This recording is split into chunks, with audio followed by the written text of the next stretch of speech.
हर साल 15 अगस्त को प्रधानमंत्री लाल किले से भाषण देते हैं, लेकिन क्या आप जानते हैं कि इस किले का असली इतिहास क्या है?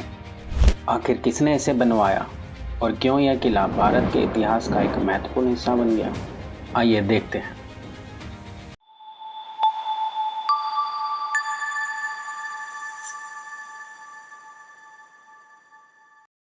दिल्ली का प्रसिद्ध लाल किला पुरानी दिल्ली के चांदनी चौक क्षेत्र में नेताजी सुभाष मार्ग पर स्थित है।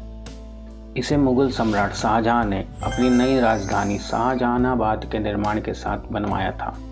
इस किले का निर्माण 1638 में शुरू हुआ और लगभग 10 वर्षों पश्चात 1648 में पूरा हुआ।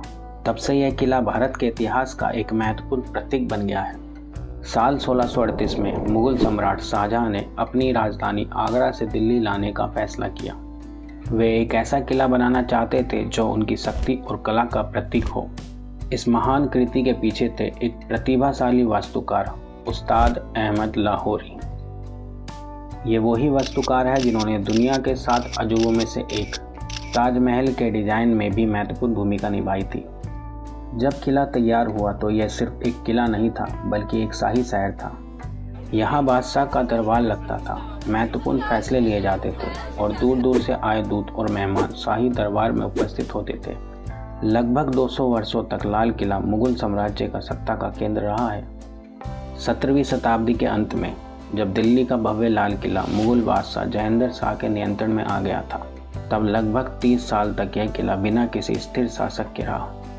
इसके बाद इतिहास ने एक और मोड़ लिया। साल 1739 में फारस के शासक नादिर शाह ने दिल्ली पर हमला किया और भव्य लाल किला से प्रसिद्ध मयूर सिंहासन को अपने साथ फारस ले गया। बाद में यह सिंहासन ईरानी शहंशाहों की शाही ताकत का प्रतीक बन गया। इसके बाद 18वीं सदी में ब्रिटिश ईस्ट इंडिया कंपनी ने लाल किले पर कब्जा कर लिया और किले में जमकर लूटपाट की। लेकिन इतिहास हमेशा एक जैसा नहीं रहता। 1857 में भारत में अंग्रेजों के खिलाफ एक बड़ा विद्रोह हुआ, जिसे 1857 का विद्रोह या प्रथम स्वतंत्रता संग्राम कहा जाता है। इस विद्रोह के दौरान लाल किला भी संघर्ष का केंद्र बन गया। विद्रोह को दबाने के बाद ब्रिटिश सेना ने किले पर कब्जा कर लिया। इसी किले में आखिरी मुगल सम्राट बहादुर शाह जफर पर अंग्रेजों ने मुकदमा चलाया। बाद में उन्हें दिल्ली से निर्वासित करके रंगून भेज दिया गया, जो आज म्यांमार है। इसके साथ ही मुगल शासन का अंत भी लगभग तय हो गया। यहीं पर नवंबर 1945 में इंडियन नेशनल आर्मी के 3 अफसरों का कोर्ट मार्शल भी किया गया था। इस तरह लाल किला, जो कभी मुगलों की शक्ति और वैभव का प्रतीक था, धीरे धीरे एक ऐसे ऐतिहासिक स्मारक में बदल गया जो भारत के उत्थान और पतन दोनों की कहानी अपने अंदर समेटे हुए है। अब आइए लाल किले के अंदर चलते हैं और उन जगहों को देखते हैं जहां कभी मुगल बादशाहों की शाही जिंदगी चलती थी। लाल किले का मुख्य प्रवेश द्वार लाहौरी गेट है। आज भी पर्यटक इसी रास्ते से किले के अंदर प्रवेश करते हैं। मुगल काल में यह दरवाज़ा शाही जुलूसों और महत्वपूर्ण समारोह का प्रवेश मार्ग हुआ करता था। दीवाने आम, जिसे जनता की अदालत भी कहा जाता है, यह वह जगह थी जहां मुगल बादशाह आम जनता की शिकायतें सुनते थे। यहाँ बादशाह एक ऊंचे सिंहासन पर बैठते थे और प्रजा अपनी समस्याएं उनके सामने रखती थी। दीवाने खास, जिसे शाही सभा भी कहा जाता है, ये किले का सबसे शानदार भाग माना जाता था।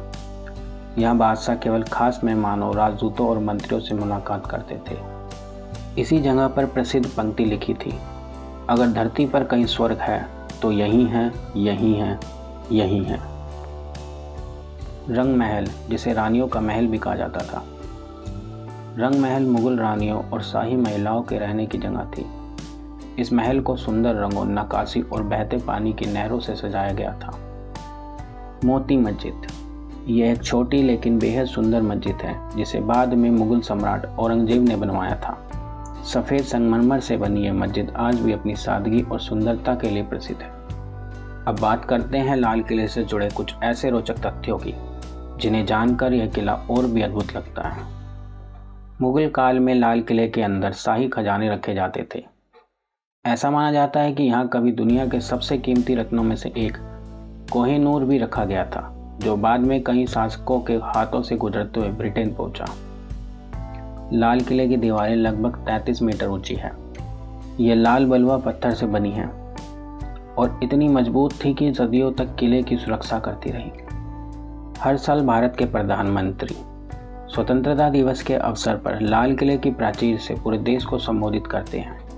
ये परंपरा भारत की स्वतंत्रता के बाद से लगातार चली आ रही है।